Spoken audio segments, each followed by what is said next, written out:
لوٹیں کھائیں مزے کریں اور پاکستان کے کروڑوں لوگ جو ہے وہ ذلت والی زندگی گزاریں.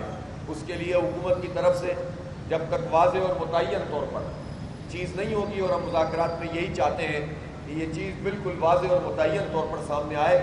ہم کسی جو ہے وہ وعدہ فردہ پہ یقین کر کے جانے والے لوگ نہیں ہیں.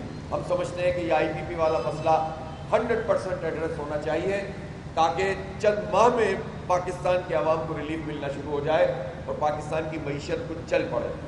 ہم یہ چاہتے ہیں کہ تنخواہ دار لوگ جنہوں نے پہلے بھی ٹیکس جمع کرایا ہے، 368 ارب روپے جمع کرایا ہے، یہ تنخواہ دار لوگ اب مزید ٹیکسوں کا بوجھ برداشت نہیں کر سکتے. ایک طرف تنخواہیں ہیں اور دوسری طرف مہنگائی ہے. مہنگائی کے نتیجے میں اگر کسی کی مثال 82% رہ گئی، یعنی جو چیز 1 لاکھ روپے میں خریدی جا سکتی تھی وہ اب 1,20,000 روپے میں خریدی جائے گی. تنخواہ تو کم پڑ گئی ہے.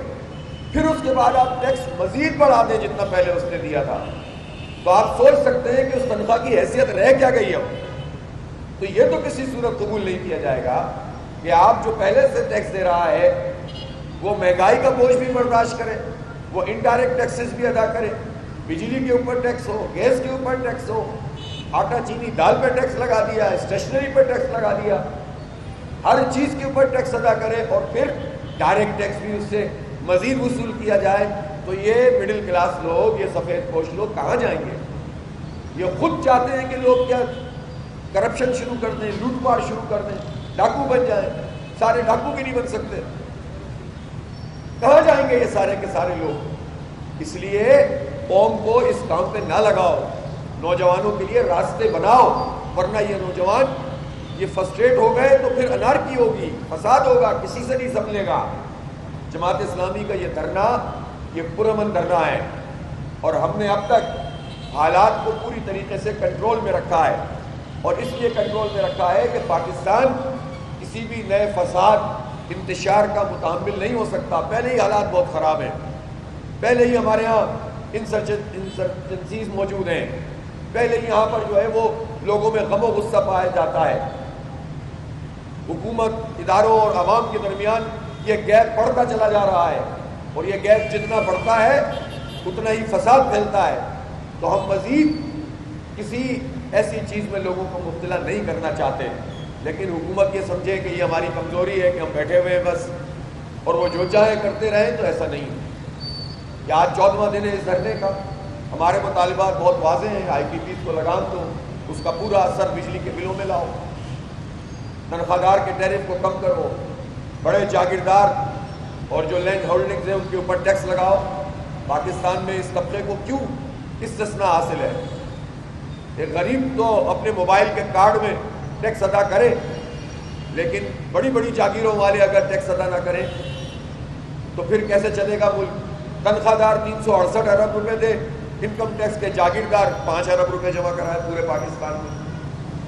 ہم چھوٹے کسانوں کی تو بات نہیں کر رہے، چھوٹے کاشتکاروں کو تو ہم کہتے ہیں ٹھیک ہے ان کو تو ریلیف دو، لیکن بڑے جاگیرداروں کو تو ٹیکس نیٹ میں لاؤ، ان سے تو وصول کرو. اور ان جاگیروں کو کہ جو جاگیریں انگریز کی عطا کردہ تھی، جو انہوں نے اپنی محنت سے نہیں کمائی، ان کی اولادیں مزے کر رہی ہیں، سیاست بھی ان کی، سماج پہ گرفت بھی ان کی، دولت بھی ان کی، معیشت بھی ان کی، زراعت بھی ان کی، پھر گنے کی فصل بھی ان کی اور ملیں بھی ان کی چینی کی. تو یہ ایسا طبقہ جس نے اپنی محنت سے نہیں کمایا، ان کی زمینیں تو کسانوں میں تقسیم ہونی چاہیے، لینڈ ریفارمز ہونی چاہیے. تو ہم یہ سمجھتے ہیں کہ پہلی مرتبہ پاکستان میں یہ بات ایڈریس ہو رہی ہے. جماعت اسلامی کو کریڈٹ جاتا ہے کہ اس نے محروموں، مجبوروں، مزدوروں اور کسانوں کی بات کی ہے اور اس سسٹم کو بالکل عیاں کر دیا ہے کہ کون لوگ ہیں جو اس پورے نظام کے سے فائدہ حاصل کر رہے ہیں اور کون لوگ ہیں کہ جن کا استحصال کیا جا رہا ہے. لہذا جاگیروں پہ بھی یہ ٹیکس لگنا چاہیے. اور اسی طرح ہم یہ سمجھتے ہیں کہ یہ جو انہوں نے ایکسپورٹ کو خراب کرنے کے لیے ایف بی آر کو کھلی چھوٹ دی ہے کہ آپ جائیں اس کا تجزیہ کریں اور پھر اس کے نتیجے میں جس کو چاہیں، اور ان کو عدالتی اختیارات دے دیے، اس کے نتیجے میں جو ایکسپورٹر ہے وہ ایکسپورٹر کہتا ہے کہ ہم ٹیکس دے سکتے ہیں ٹیکس میں اگر آپ کچھ تھوڑا سا اضافہ کرتے ہیں وہ اس کو بھی قبول کر لیتے ہیں، لیکن وہ یہ چاہتے ہیں کہ جس طرح چل رہا تھا کہ آپ ڈائریکٹ ٹیکس ہم سے لے لیں اور یہ ایف بی آر کا دھندا اس میں شامل نہ ہو. تو یہ بہت جائز مطالبہ ہے، ایک نئے خرابی اور کرپشن کی طرف کیوں دھکیلنا چاہتے ہیں؟ لہٰذا سیدھا سیدھا مطالبہ ہے ہمارا کہ ایکسپورٹر سے آپ ٹیکس لیں اور اسی طریقے سے لیں جس طرح چلا آ رہا ہے. ایک نیا فساد پیدا کرنے کی ضرورت نہیں ہے. ایف بی آر کا جہاں تک تعلق ہے، ایف بی آر کے 22 سے 25 ہزار ملازمین ہیں، اور آپ کو معلوم ہونا چاہیے کہ خود ایف بی آر میں کچھ انویسٹیگیشن کی گئی ایک زمانے میں، زیادہ پرانی بات نہیں ہے. 1299 ارب روپے کی وہ کرپشن سامنے آئی کہ جو پیسے ٹیکس میں وصول کیے جانے تھے اور رشوت لے کر چھوڑ دیا گیا. ٹیکس نیٹ کی بات ہی نہیں کر رہا میں، جو بڑا نہیں، لیکن جو ٹیکس دے رہے ہیں ان کو رشوت دے کر چھوڑ دیا گیا. وہ 1299 ارب روپے. آپ مارے پھرتے ہیں لوگوں سے، 1 ارب ڈالر کی بھیک مانگتے ہیں، 2 ارب ڈالر کی بھیک مانگتے ہیں. یہ تقریباً 4-5 ارب ڈالر بنتے ہیں جو صرف ایک ایف بی آر والا کرپشن کر رہا ہے. جبکہ ٹیکس جمع کیا کر رہا ہے؟ وہ ڈائریکٹ ٹیکس سے آپ اتنا سارا ٹیکس جمع کر لیتے ہیں، امپورٹ پہ ٹیکس کاٹ لیتے ہیں. تو اتنے ملازمین کو ہم پالیں، ان میں سے بے شمار کی کرپشن کو بھگتیں، سسٹم کو مشکل کریں. تو یہ ایف بی آر ابھی نئے لنگڑیال صاحب چیئرمین بنے، اب یہ ان کا کام ہے نا کہ یہ 1200 ارب روپے تو میں بچا کر دیں، 1300 ارب روپے. تو پیسے موجود ہیں. یہ پاکستان ایسا نہیں ہے کہ بانجھ ہو گیا ہے، یہ پاکستان، اس میں پوری صلاحیت موجود ہے، چیزیں موجود ہیں گئے گزرے حالات میں بھی.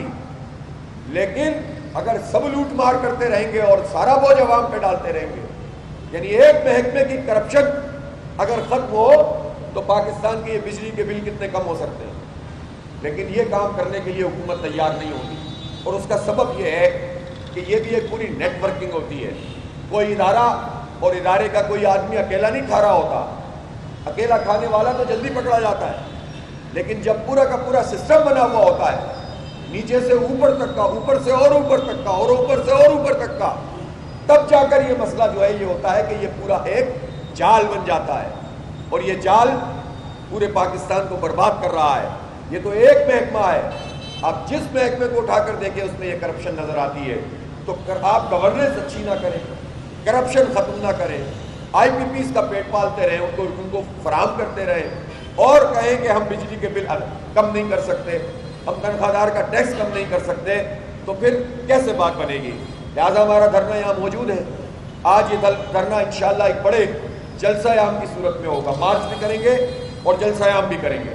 اور آج کا یہ دھرنا انشاءاللہ ایک نیا پیغام دے گا پوری پاکستانی قوم کو. 2 ہفتے مکمل ہونے پر آج ایک بہت زبردست جلسہ کریں گے ہم انشاءاللہ. میں پاکستانیوں سے، پھر کے لوگوں سے، اور جہاں جہاں ہماری آواز پہنچ رہی ہے ان سے کہنا چاہتا ہوں کہ وہ اس دھرنے میں شریک ہوں، اپنی پرامن سیاسی مزاحمت کے اس کلچر کو فروغ دیں. ہم تصادم نہیں چاہتے، ہم لڑنا نہیں چاہتے، ہم انتظامیہ سے مٹ بھیڑ نہیں چاہتے، ہم پولیس سے نہیں لڑنا چاہتے، ہم اداروں سے نہیں لڑنا چاہتے، لیکن ہمیں اپنا حق چاہیے. پاکستان کے غریبوں کا، مڈل کلاس کا حق چاہیے، اور اس کے لیے ہمارا یہ دھرنا جاری ہے. اور آج ہم نے اپنی ایک بڑی مشاورت بھی مجلس عاملہ کی صورت میں ابھی پریس کانفرنس کے فوراً بعد رکھی ہے. ہماری مذاکراتی کمیٹی بھی تمام تر صورتحال اس کے سامنے رکھے گی، اور پھر جو بھی ہماری جماعت اسلامی کا مشورہ ہوگا اس کے مطابق ہم اس دھرنے کو اور پورے پاکستان کی اس تحریک کو ایک نئے عزم کے ساتھ جو ہے وہ آگے بڑھائیں گے. بہت بہت شکریہ. جی کوئی سوال؟ جی کوئی سوال اگر ہو تو، اور یہ سوال بھی آج بس 2-3 ہی لیجیے.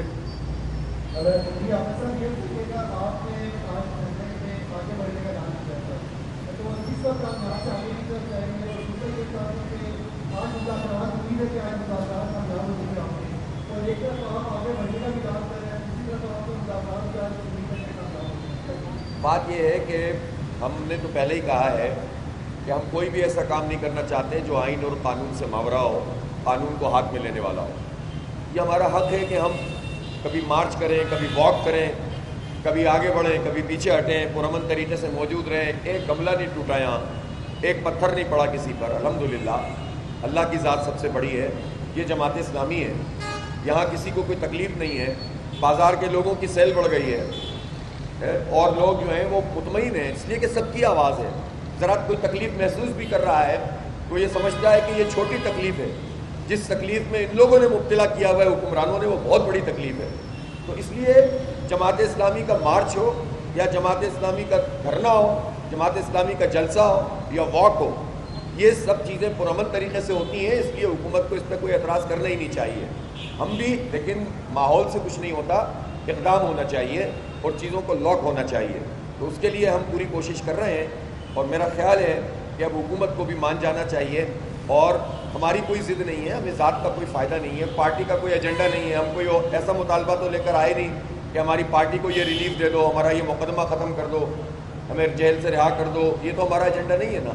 ہمارا ایجنڈا یہ ہے کہ پاکستان کے عوام کو اس معاشی بحران سے آزادی دو اور ان کو جینے دو۔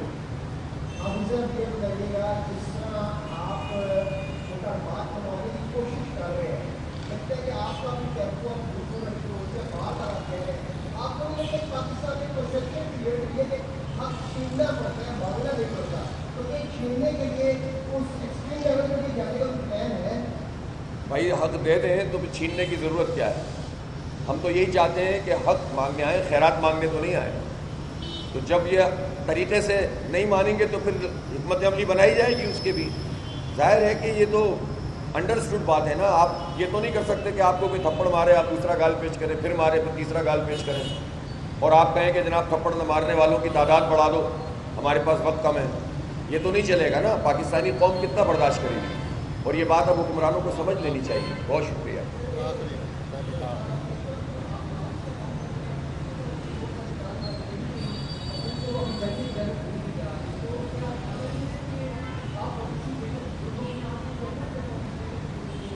اول تو یہ ہے کہ ہم جو کام بھی کر رہے ہیں بالکل برسر زمین کر رہے ہیں، اور ہمارا بھی راستہ روکا گیا، ہمارے لیے بھی کنٹینر لگائے گئے، ہمیں بھی اسلام آباد میں داخل ہونے سے روکا گیا، اگرچہ کہ ہم نے رکاوٹیں ہٹا دی تھیں، لیکن ہم نے پرامن طریقے سے اپنی اس تحریک کو آگے بڑھانے کا فیصلہ کیا۔ اور یہ بات اب پرانی ہو گئی ہے کہ کس نے کہا اور کس کے اشاروں پہ چل رہے ہوتے تو اسمبلیوں میں ہمارے پاس بھی بہت سارے ممبران ہوتے، اشاروں پہ چل رہے ہوتے تو کراچی کا میئر ہمارا ہوتا، اور اشاروں پہ چلے بغیر ہمارا تھا، ان کے اشاروں کے بغیر ہی ہمارا بن رہا تھا۔ اشارے ہوئے تو ہمارا میئر نہیں بن سکا، اشارے ہوئے تو فارم 47 والے مسلط ہو گئے۔ اس لیے جماعت اسلامی کے بارے میں یہ بات کر کے ایشو کو کنفیوز کرنے والی بات ہوتی ہے، ڈیفیوز کرنے والی۔ اس وقت کا ایشو عوام کا ریلیف ہے، اس لیے اس کو ڈیفیوز نہیں ہونا چاہیے۔ بہت شکریہ۔